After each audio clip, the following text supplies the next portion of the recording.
Well, hi there, friends. Rebecca here, the Dragon Librarian from Farmington Community Library.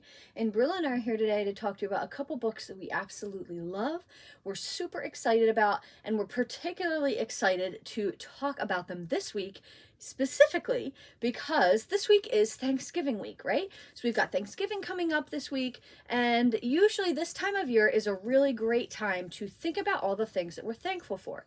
And of course, we think of the normal things right away, right? The regular things that we're all thankful for, family and friends and health, and if we have jobs that we love and things like that, our pets, all those wonderful things.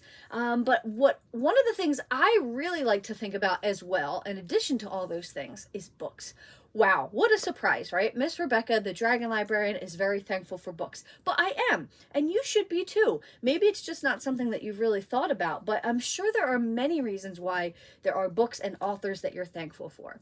It could be a book that just because it was really entertaining and it made you laugh out loud or made you smile or made your day brighter. It could be a book that really helped get you through a tough time or introduced you to a character or a world or something that you never would have been introduced to otherwise. Books are really wonderful friends and companions and just absolute doorways into all kinds of things, right? So it's hard to really narrow down when I think about different books and why I'm thankful for them. But this year in particular, I want to talk about a specific aspect of books because there have been a lot of really great ones this year, and I think that it falls in this category. So I particularly this year am very thankful for sequels. So I'm really thankful for book sequels because there have been so many good ones this year, and I'm thinking about them a lot. I'm thankful to be able to spend extra time in these worlds with these characters that you do more so in just a one book series, right? So you read one book, it's over and done. You're reading a duology or a series, it just goes on, and you can keep spending time with these characters. And like I said, there have been some really fantastic ones this year. In particular, though, I want to talk about this one because I love it so much. And that is the Atlas 6 by Olivie Blake. The Atlas 6. Now, I was first introduced to this book. This is the original book. And when it was first indie published or self-published and was a little known book, but on the internet, people were raving about it, and a lot of the circles that I frequent on Bookstagram and Book Talk were going absolutely bananas over it. So I said, all right, I want to give this a try. I want to see what it was a couple years ago.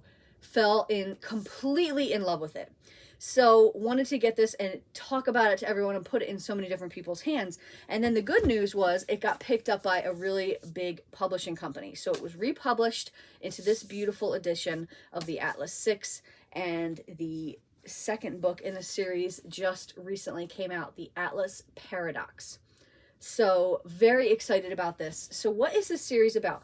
It is a fantasy series, but it is also mostly, predominantly a dark academia book and story. So if you're a fan of The Secret History, stuff like that, where books that take place in schools or universities that involve like secrets and secret societies and really close-knit group of people, that is basically the gist of this. So this is set in a basically within the society called the Alexandrian Society, which is basically the most top secret organization in the world of scholars and 6 people, basically 6 different types of magicians. So there is magic in this world and people use it in their day-to-day lives, but 6 of the most powerful and unique magicians are chosen to become students and to become scholars at the Alexandrian Society. So when they are chosen, they all have to live together for a year in this society, in this place, and then at the end of the year, one of their numbers will be eliminated. So there can only be 5 that go. 6 start out and there will only be 5. So there is definitely a competition sort of aspect to it as well. If you like that in stories, which I know I do, that was lovely. But the thing that was so great about this book, well, one of the things, is that the characters are just so incredibly detailed and flawed and just awesome. So you take 6 of the most completely different, well flushed out characters, you're throwing them together in this secret society, add a bunch of stress, add magic, add all their personalities starting to grate on each other, and you get this book. And of course, did I say magic? Of course, there's magic as well. It is so, so, so good. So talking about cliffhangers, this first book ended on a terrible one. It was a terrible, terrible cliffhanger. Cliffhangers are basically the bane of my existence. And this ended on a really bad one. So I was really, really dying to get my hands on the second one, which just came out. And this book was even better than the first one, which I did not think was even humanly possible, but it is, because it dives into these characters even more. There was one character in particular in the first book who I loathed, who you're supposed to loathe just because of his personality, who I actually started to really love in this book, which I did not think was possible. I love when an author introduces us to a character and then gets us to know them and then, you know, changes them and grows them under our watchful eyes, and we can learn even more about them, and it's just fantastic. There is even more magical stuff going on in this book. I can't give too much away about what is going on in the sequel because you have to really read the first one, and like I said, that cliffhanger at the end is a killer, right?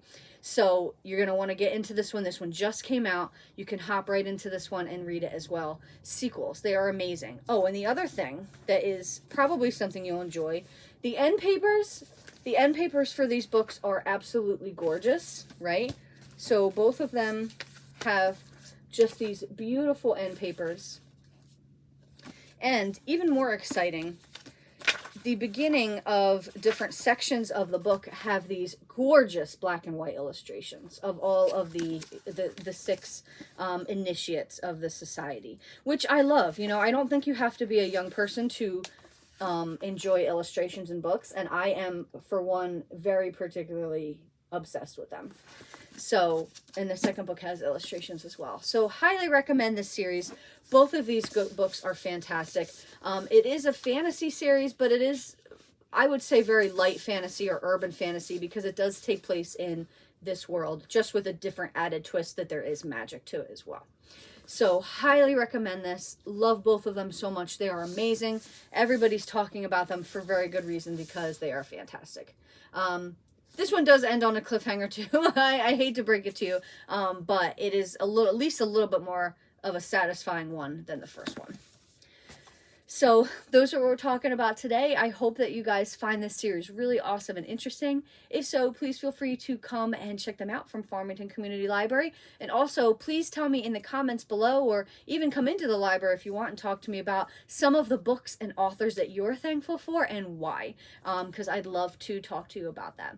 So thank you so much for watching, friends, and have a wonderful rest of the day.